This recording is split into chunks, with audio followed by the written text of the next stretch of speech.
So, Mario Bava is the originator of giallo and probably one of Italy's greatest directors. Dario Argento was the next one to step up and launch his own legacy. In his first ever film as writer-director, Dario Argento, Suspiria, Deep Red, Two Evil Eyes, single-handedly created the giallo genre and instantly emerged as the filmmaker critics worldwide hailed as the Italian Hitchcock.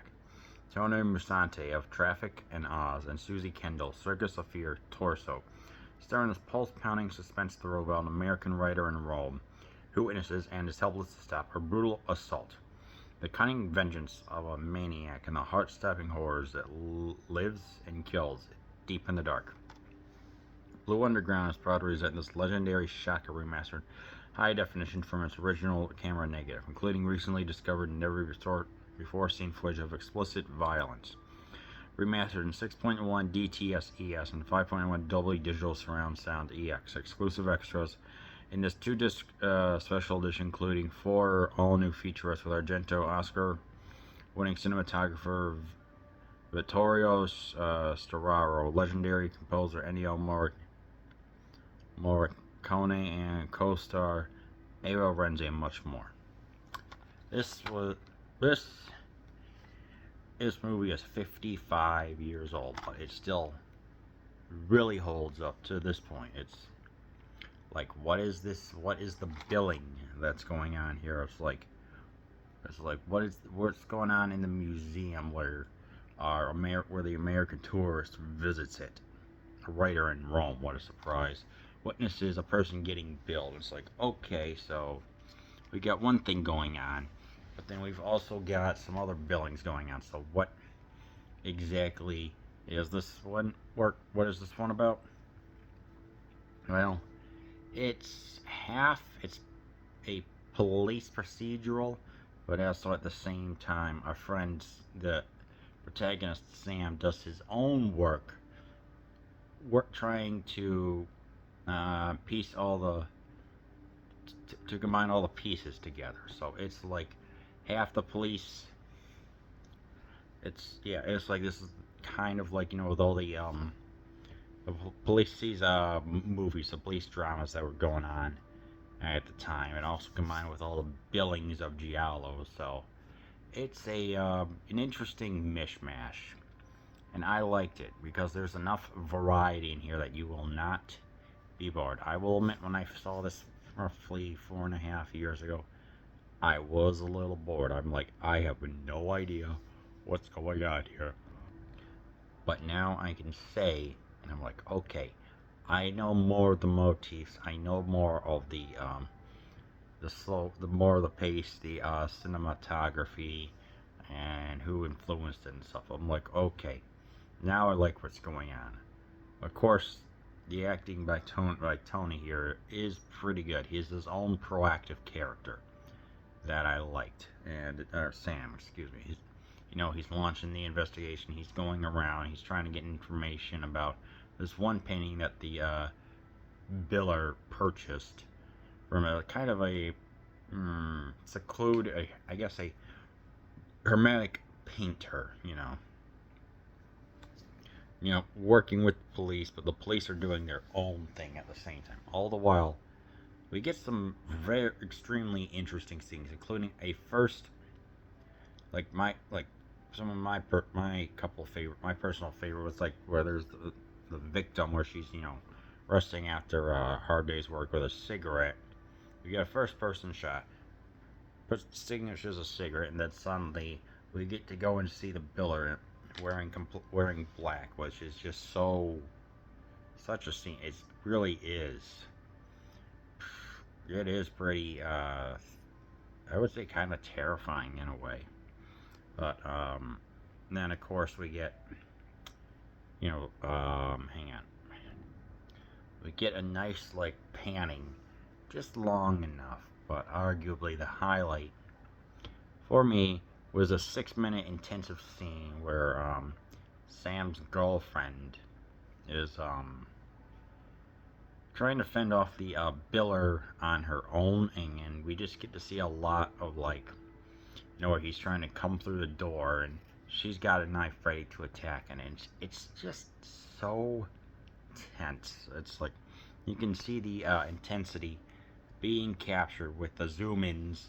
The fact that there's like a little hole that's created in the wooden door, and you wonder who is out there. Is like, will she be able to survive? Will she not? Who knows? It's just scary stuff.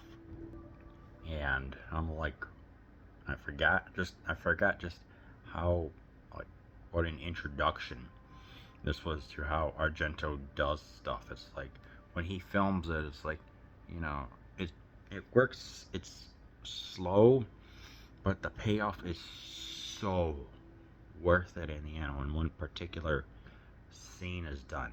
And of course, I mentioned the police room. It's like, they are there. They kind of like question him. They revoke his passport only because he's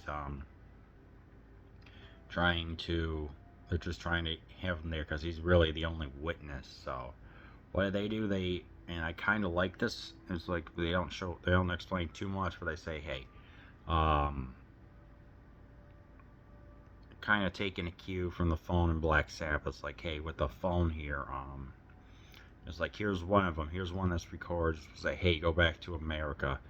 We can find out like the different wavelengths of like level 5 and level 12 of how like the voice's pitch and frequency, and then the other one is only at 4 until 10.